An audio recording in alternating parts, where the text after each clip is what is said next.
इससे भी ज्यादा हैरानी की बात यह है कि शेख हसीना को बांग्लादेश की गोपालगंज सीट पर लगभग 2.5 लाख वोट मिले और उनके प्रतिद्वंदी उम्मीदवार को सिर्फ 469 वोट मिले। और इससे आप समझ सकते हैं कि इन चुनावों को बांग्लादेश के कुछ लोग और विपक्षी नेता नकली चुनाव क्यों कह रहे हैं। अस्सलामुअलैकुम। तो कैसे हैं आप लोग? उम्मीद करता हूं आप सब खैरियत से होंगे। मैं हूं जुनेद अली और आप देख रहे हैं जुनेद अली ऑफिशियल। दुनिया भर की बातें आपने सुनी होगी कि बांग्लादेश के इलेक्शन के ऊपर बात की जा रही है, तो आज बात करते हैं भारतीय मीडिया के हवाले से कि वो बांग्लादेश के बारे में क्या बात कर रहे हैं। बांग्लादेश की जीत के ऊपर, बांग्लादेश की शेख हसीना वाजिद की जीत के ऊपर क्या बात की जा रही है, बांग्लादेश में होने वाले इलेक्शन के ऊपर क्या बात की जा रही है। तो आज इसी हवाले से वीडियो है। वीडियो की तरफ बढ़ने से पहले आप दोस्तों से गुजारिश है, अगर आप चैनल पर नए हैं तो चैनल को सब्सक्राइब करें, साथ बने बेल आइकन को भी दबाएं ताकि आपको वीडियो का नोटिफिकेशन सबसे पहले मिलता रहे। चलें वीडियो शुरू करते हैं जी। 1 2 3 गो। और अब हम आपको बांग्लादेश लेकर चलते हैं, जहां शेख हसीना की पार्टी ने लगातार चौथी बार आम चुनावों में जीत हासिल की है और इस जीत को बांग्लादेश के लोग नकली जीत भी कह रहे हैं, खासतौर पर वहां के विपक्ष के नेता। बांग्लादेश में शेख हसीना की पार्टी आवामी लीग को 298 में से 223 सीटें मिली हैं और बाकी शेष 75 सीटों पर निर्दलीय या फिर छोटी छोटी पार्टियों के उम्मीदवार जीते हैं। यानी विपक्षी पार्टियों के नेताओं को इन चुनावों में जीत मिली ही नहीं। और ऐसा इसलिए हुआ क्योंकि बांग्लादेश में बड़े बड़े विपक्षी दल चुनाव में इस बार लड़ ही नहीं रहे थे और उन्होंने अपनी गिरफ्तारियों के विरोध में चुनाव के बहिष्कार का फैसला किया था। यानी वहां के विपक्ष ने इस बार चुनाव का पूरा बहिष्कार कर दिया। अब बांग्लादेश में शेख हसीना के नेतृत्व में फिर से लगातार चौथी बार ऐसी सरकार का शासन आया है जिसमें वहां की संसद में या तो सरकार के प्रतिनिधि होंगे या निर्दलीय सांसद होंगे और वहां विपक्ष का कोई नुमाइंदा होगा ही नहीं। इससे भी ज्यादा हैरानी की बात यह है कि शेख हसीना को बांग्लादेश की गोपालगंज सीट पर लगभग 2.5 लाख वोट मिले और उनके प्रतिद्वंदी उम्मीदवार को सिर्फ 469 वोट मिले। और इससे आप समझ सकते हैं कि इन चुनावों को बांग्लादेश के कुछ लोग और विपक्षी नेता नकली चुनाव क्यों कह रहे हैं। इन चुनावों में जीत के बाद अब शेख हसीना लगातार चौथी बार प्रधानमंत्री बनेंगी और अगर कुल मिलाकर देखा जाए तो वो 5वीं बार बांग्लादेश की प्रधानमंत्री बन रही है। शेख हसीना बांग्लादेश के एक बड़े राजनीतिक परिवार से आती हैं, या आप कह सकते हैं कि जो फर्स्ट फैमिली है वहां की राजनीति की, वहां से।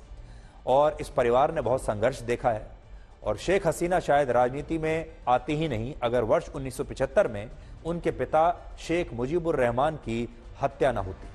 शेख मुजीबुर रहमान के नेतृत्व में पूर्वी पाकिस्तान की सबसे बड़ी पार्टी आवामी लीग ने आजादी की लड़ाई लड़ी थी और 1971 में पाकिस्तान से अलग होकर बांग्लादेश एक नया देश बना। वर्ष 1973 में बांग्लादेश में पहला चुनाव हुआ और उसमें आवामी लीग ने बहुत बड़ी जीत हासिल की थी। वर्ष 1974 में शेख मुजीबुर रहमान ने विपक्षी दलों पर प्रतिबंध लगा दिया और बांग्लादेश में सिर्फ आवामी लीग का राज था। लेकिन वर्ष 1975 में एक सैन्य विद्रोह में शेख मुजीब और उनके परिवार के ज्यादातर लोगों की हत्या कर दी गई। लेकिन उनकी दोनों बेटियां शेख हसीना और शेख रहाना उस समय जर्मनी में थी और इसलिए इनकी जान बच गई। शेख हसीना अगर उस दिन वहां होती बांग्लादेश में तो आज वो जिंदा ना होती। और जब शेख हसीना बाद में जर्मनी से लौटी तो उन्होंने भारत में शरण ली और भारत में वो 6 वर्षों तक रही। लेकिन आवामी लीग के समर्थक चाहते थे कि अब वो बांग्लादेश लौटें और उन्होंने उनकी अनुपस्थिति में ही उन्हें पार्टी का अध्यक्ष चुन लिया था। आखिरकार शेख हसीना वर्ष 1981 में बांग्लादेश लौटी और उन्होंने अपने पिता की राजनीतिक विरासत को संभाला और अपने पिता की तरह बांग्लादेश की राजनीति में वो शिखर तक पहुंच गई। और अब बांग्लादेश में शेख हसीना की सत्ता को हिलाने वाला दूर दूर तक कोई नहीं है। अब आप ये देखिए कि बांग्लादेश 1971 में पाकिस्तान से आजाद हुआ था, क्योंकि इससे पहले बांग्लादेश पाकिस्तान का हिस्सा हुआ करता था और तब ये एक नया देश बना था। लेकिन बांग्लादेश आज आर्थिक तरक्की के मामले में पाकिस्तान से भी कितना आगे निकल चुका है और पिछले 15 वर्षों में शेख हसीना ने बांग्लादेश की अर्थव्यवस्था को एक नई मजबूती दी है। वर्ष 1971 में बांग्लादेश की पर कैपिटा जीडीपी पाकिस्तान से 60% कम थी, लेकिन वर्ष 2015 में बांग्लादेश की जीडीपी पाकिस्तान से कहीं ज्यादा आगे निकल गई। आज बांग्लादेश की जीडीपी 38.4 लाख करोड़ रुपए की है और पाकिस्तान की जीडीपी 31.4 लाख करोड़ रुपए की। यानी आज बांग्लादेश की जो जीडीपी है वो पाकिस्तान से बड़ी है, ज्यादा है। बांग्लादेश की अर्थव्यवस्था लगभग 6% की दर से विकास कर रही है, जीडीपी ग्रोथ रेट जिसे कहते हैं, जबकि पाकिस्तान की आर्थिक विकास दर सिर्फ 2.5% है। बांग्लादेश में इन्फ्लेशन यानी महंगाई बढ़ने की दर 7.9 है, जबकि पाकिस्तान में यही महंगाई दर 23.6% है। और आप यह भी देखिए कि बांग्लादेश और पाकिस्तान दोनों एक जमाने में भारत का ही हिस्सा थे और पाकिस्तान में भी अगले महीने आम चुनाव होना है, लेकिन भारत की तुलना में इन दोनों देशों में अभी तक वैसी राजनीतिक स्थिरता नहीं आई जैसे कि भारत में है। और राजनीतिक स्थिरता होने की वजह से ही भारत आज दुनिया की एक बड़ी आर्थिक महाशक्ति बन चुका है। तो राजनीतिक नेतृत्व जब अच्छा होता है तो कैसे उस देश के लोगों पर फर्क पड़ता है, उस देश पर फर्क पड़ता है, लोकतंत्र पर, चुनावों पर, आर्थिक तरक्की पर, हर चीज पर फर्क पड़ता है, वो आप देख सकते हैं। क्योंकि ये 3 देशों की कहानी है कहने को तो, लेकिन एक जमाने में ये तीनों देश एक ही हुआ करते थे, भारत, पाकिस्तान और बांग्लादेश। और आज इन तीनों देशों की अलग अलग कहानी है। भारत की एक अलग कहानी है, भारत शीर्ष तक पहुंचा है, और पाकिस्तान की अलग कहानी है, पूरी दुनिया जानती है, और बांग्लादेश की एक अलग कहानी है। लेकिन इन तीनों देशों में अगर आप देखें तो अब पाकिस्तान सबसे पीछे है।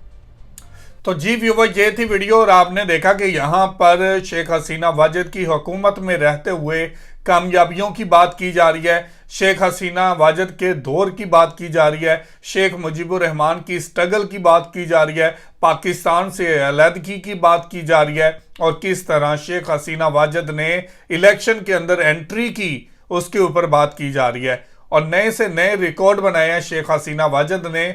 और इस बार 2024 के अंदर बीएनपी के बाइकॉट के बाद हुकूमत में शेख हसीना वाजिद आ चुकी हैं और इनके मद्दे मुकाबल कोई नहीं है, ओपोजिशन में कोई नहीं है। और जैसे ये चाहें फैसले कर सकती हैं पार्लियामेंट के अंदर, जैसा चाहें कानून बना सकती हैं पार्लियामेंट के अंदर, और जैसे कानून पहले बने वैसे ही अब आगे भी शेख हसीना वाजिद कानून बनाएंगी। और मुल्क को चलाने के लिए जिस रफ्तार से तरक्की की जा रही थी, अब यही कहा जा रहा है कि शेख हसीना वाजिद का विजन है कि बांग्लादेश को स्मार्ट बांग्लादेश बनाया जाए, बांग्लादेश के अंदर ऐसी टेक्नोलॉजी लेकर आए जो वहां के लोगों को बहुत ज्यादा फायदा दे।